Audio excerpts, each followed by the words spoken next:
Leo nitakupeleka kwenye majeshi hatari zaidi duniani. Ukisikia majeshi hatari zaidi, tunaangalia idadi ya wanajeshi, nguvu za vikosi za nchi kavu, jeshi la majini pamoja na jeshi la anga. Na pengine kwenye orodha hii wengi wangetarajia kusikia nchi ya Korea Kaskazini ya mbabe Kim Jong-un. Huenda ikawa kwenye orodha hii au hata kuongoza. Lakini usichokijua, hata kwenye majeshi 10 hatari zaidi duniani bado haipo, bali inazidi kusalia katika nafasi ya 30 duniani. Usikose hadi mwisho wa video hii, na haya ndiyo majeshi 5 hatari zaidi hapa duniani. Japani ni moja ya nchi ambayo ukubwa wake uko karibu sawa na jimbo la California la nchini Marekani. Japani inaonyesha wazi kwamba ukubwa sio kigezo cha nguvu.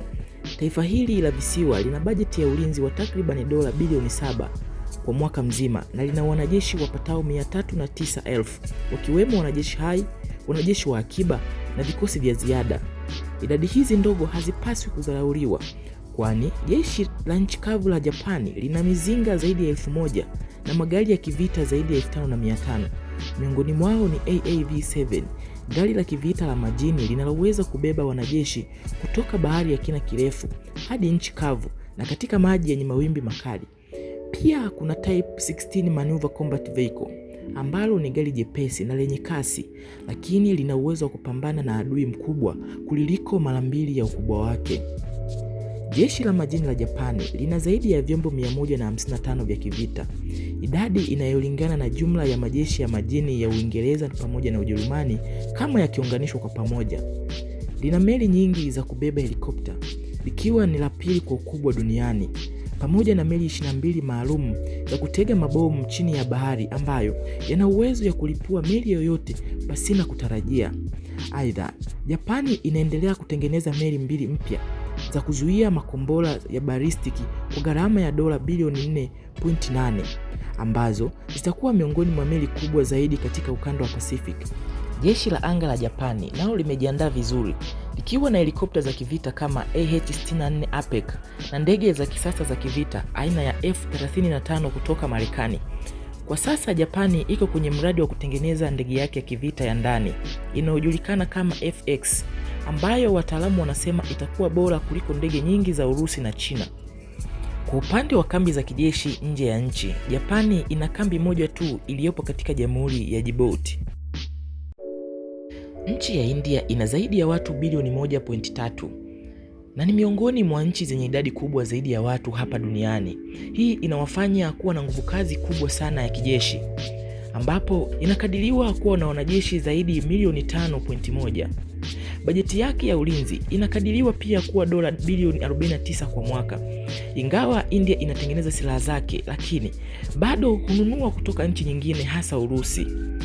Jeshi la nchi kavu lina mizinga ya kisasa kama T-90 ambayo ina uwezo wa kushinda karibu aina zote ya mizinga ya ardhini hapa duniani. Pia lina silaha za masafa marefu zinazoweza kurusha makombora hadi 3 ndani ya sekunde moja. India pia ni taifa lenye silaha za nyuklia. Lina makombora ya masafa marefu ya bara kwa bara pamoja na kombora la BrahMos lililotengenezwa kwa ushirikiano ya nchi ya Urusi, ambalo usafiri kwa kasi zaidi ya mara 3 ya kasi ya sauti. Jeshi la majini la India lina nafasi muhimu sana.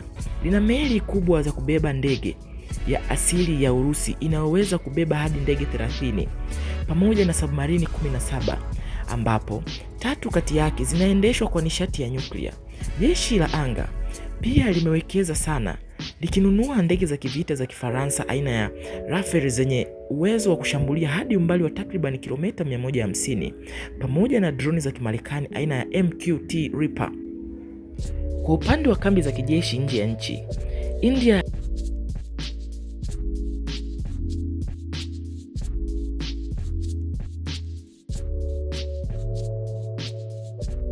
China ina bajeti kubwa ya ulinzi unaofikia takriban dola bilioni 250 na wanajeshi zaidi ya milioni 3.1. Vikosi vya nchi kavu vina idadi kubwa ya roketi za kivita na mizinga yenye uwezo wa kujisukuma yenyewe. China pia ina teknolojia ya kisasa sana, japokuwa mara nyingi haijionyeshi uwezo wake waziwazi. Mnamo mwaka 2019, China ilionyesha silaha zake za kisasa ikiwa ni pamoja na kombora za masafa marefu lenye uwezo wa kusafiri bara hadi bara ndani ya kilomita 14,500 na kubeba vichwa 10 vya nyuklia. Mwaka 2021, China ilijaribu kombora la hypersonic ambalo lilizunguka dunia nzima kwenye anga la juu kabla ya kwenda na kulenga shabaha ndani ya nchi. Jeshi la majini la China ndilo kubwa zaidi duniani. Lina submarini nyingi zaidi kuliko nchi nyingine yoyote, ambapo 6 kati ya hizo submarini ni za nyuklia, pamoja na meli 2 kubwa za kubeba ndege za kivita.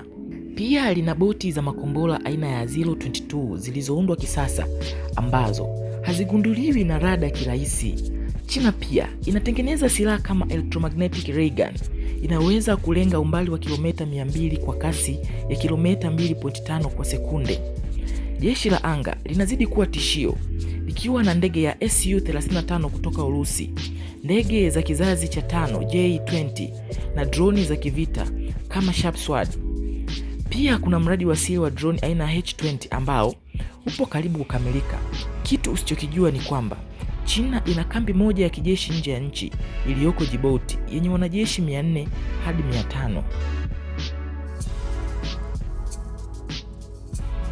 Nchi ya Urusi ina wanajeshi takriban milioni 1.3 na bajeti ya ulinzi ya takriban dola milioni 154. Ina teknolojia ya juu sana ya kutengeneza silaha inayovutia mataifa mengi duniani, hasa makombora ya balistiki kama Iskander na roketi za Grad na Smash. Kwa upande wa majini, jeshi la Urusi ndilo la pili kwa ukubwa duniani. Lina makombora hatari kama Kalib pamoja na submarini 2 za nyuklia ambazo ni miongoni mwa silaha zenye kasi zaidi duniani. Pia lina meli kubwa ya kubeba ndege Admiral Kuznetsov. Jeshi la anga lina mabomu ya kimkakati ya Tu-160, ndege za kivita za Su-35 na zaidi ya helikopta 300 za kushambulia kama Ka-52. Lakini silaha inayotishia zaidi ni bomu la hypersonic Kinzo ambalo linaweza kubebwa na ndege ya MiG-31K. Lakini Urusi pia ina kambi za kijeshi nje ya mipaka yake katika nchi kadhaa. Nchi ya Marekani ina zaidi ya wanajeshi milioni 1.8. Cha kushangaza, idadi hiyo ni ndogo ukilinganisha na China au India, lakini bado ina jeshi lililoundwa vizuri na kufadhiliwa zaidi duniani. Bajeti yake ya ulinzi inafikia takriban dola bilioni 770 kwa mwaka. Teknolojia ya silaha za Marekani haina kifani. Ina mizinga ya M1A2 Abrams ambayo ni miongoni mwa mizinga hatari inayofiwa zaidi vitani. Silaha kubwa zaidi ya nyuklia iliyo kwenye hifadhi ya Marekani ni bomu la B-83 lenye nguvu inayokadiriwa zaidi ya tani milioni 1.2 za TNT. Marekani pia inaendelea kujaribu silaha zake mpya kama kombora la Excalibur lililoweza kwenda hadi umbali wa kilomita 70, pamoja na silaha za kisasa za mionzi zenye nguvu za kilowati 300 zinazoweza kudungua droni na meli za baharini. Jeshi la majini la Marekani ndilo lenye nguvu zaidi duniani, likiwa na meli 11 za kubeba ndege ambapo kila moja ina uwezo wa kubeba hadi ndege 60.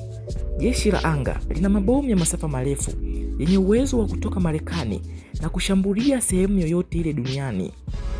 Kwa upande wa kambi za kijeshi, Marekani ina zaidi ya kambi 780 katika nchi mbalimbali, idadi ambayo inazidi ile ya mataifa mengine yote hata yakijumlishwa kwa pamoja.